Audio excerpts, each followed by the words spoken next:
Guys, welcome back to NFT Inspo. For today's video, here we're going to show you how to fix KOORUI monitor not turning on. So if you're interested, let's get started. So in this case, there are going to be a number of reasons why your KOORUI monitor is not turning on.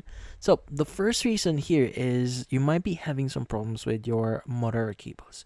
So in this case, check if the power cable or display cable, so that includes the HDMI, display port, VGA, or whatever you're using right now are actually damaged or faulty. Now, you want to look at the wires, see if there are going to be some exposed wires in there. So most likely, if you do see one, the actual cable is the problem. So that's why you're not seeing anything on your KOORUI monitor. And also try using a different power cable just in case if you're having problems with your in this case your KOORUI monitor here. So try using a different one. And from then on, if you're using an external power brick, ensure it's functioning correctly, and just basically you have like enough power supply, or your monitor is getting enough power. Now, speaking of power here, also make sure your monitor is plugged into a working power outlet if you're plugging it in that way.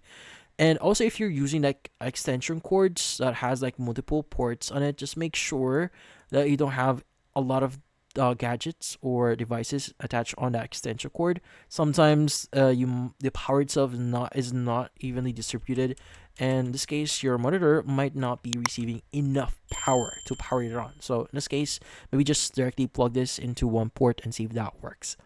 And also look for the LED power light on your monitor, and if in this case if it doesn't turn on, the monitor may not be receiving enough power or power here.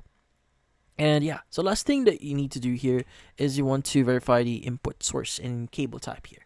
Now, you want to ensure the monitor's input source matches the type of cable you're using. So in this case, either an HDMI or a display port. Now, if your monitor has multiple input ports, use the monitor's buttons to select the correct input here. But usually speaking, your monitor would actually determine which is the one that you currently have. So for example, if you're using HDMI or DisplayPort, this will automatically detect that you're using DisplayPort here, as long as you're using a working and correct cable here.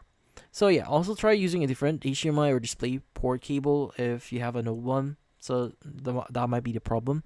But in this case, that's about it. So if none of these actually work, it's best to contact KOORUI customer support to get further assistance. So especially if you just recently bought your monitor here, they could give you a or they could actually assign or let you meet a professional or technician for this one, or even like have a refund or replacement for your monitor. But in this case, that's about it. Hopefully this video was able to help you. Like and subscribe to NFT Inspo. Thank you for watching.